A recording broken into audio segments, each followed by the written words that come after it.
আবহমানকালের একটি বাস্তবসম্মত চিত্র হচ্ছে যে নারীকে সকল যুগেই, সকল সময়ে, সকল শ্রেণী পেশা এবং ধর্মগোত্রে ভোগের পণ্য হিসেবে ব্যবহার করা হয়েছে। এটি কেউ অস্বীকার করলেও বাস্তবতা অস্বীকার করার সুযোগ নেই।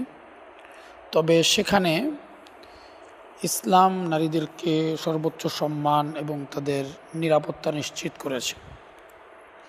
যাদের ইসলামের সঠিক জ্ঞান নেই, সঠিক ধারণা নেই, তারা হয়তো দ্বিমত পোষণ করতে পারেন। তো এ বিষয়ে বিস্তারিত আলোচনার সুযোগ নেই।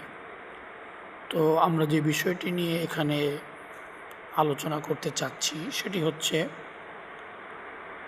আমরা কিছু ভিন্ন মত এবং ভিন্নভাবে বিশ্লেষণ করার চেষ্টা যদিও করার ইচ্ছা থাকে, কিন্তু তারপরও চাইলে করা যায় না। সম্প্রতি বাংলা এডিশনের একটি শিরোনাম ছিল এরকম: উপস্থাপিকাদের পোশাক ও সাজসজ্জায় বিধিনিষেধ নেপথ্যে কী।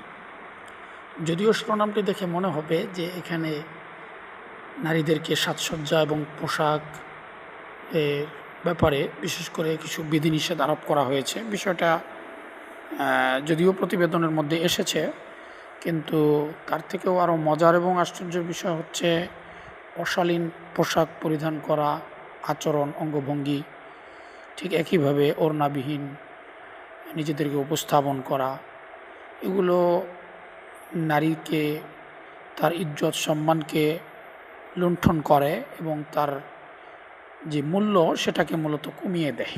এবং এ জাতীয় আচরণের ফলে সে নিজেকে হেয় প্রতিপন্ন করে, তার মূল্য যেভাবে সমাজে কমে যায়, ঠিক একইভাবে দেখা যায় সে নিজেকে পণ্য হিসেবে পণ্যের মোড়কে উপস্থাপন করে।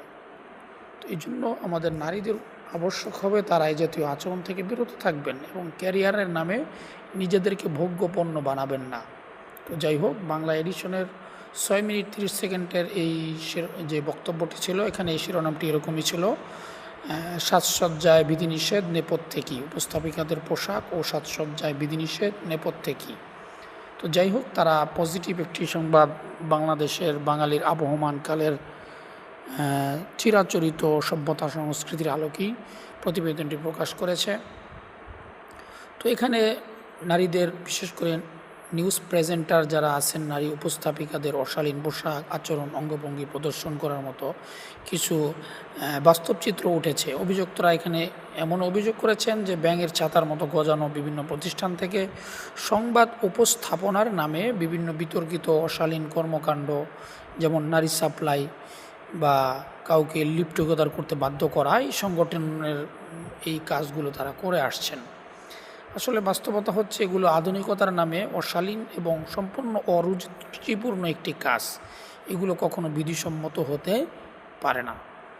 আর যারা এই কাজগুলো করছেন, আমরা ধিক্কার জানাচ্ছি, নিন্দা জানাচ্ছি, এবং তারা ভবিষ্যতের জন্য এই জাতীয় কাজ না করেন এবং নারীদেরকে যেন বারবার পণ্যে রূপান্তরিত হতে না হয়। ঠিক একইভাবে অভিনয় জগতে যারা শিল্পী হিসেবে কাজ করছেন তাদের সম্পর্কেও খুব বাজেভাবে মন্তব্যগুলো এসেছে বিগত দিনগুলোতে, সাধারণত যে তাদের ইজ্জত সম্মান, ইজ্জত আবরুকে বিক্রি করে তারা পরপুরুষের সঙ্গে নিজেদের ইজ্জত সম্মানকে বিক্রি করেই তারা এই অভিনয়ের পথে ছুটছেন।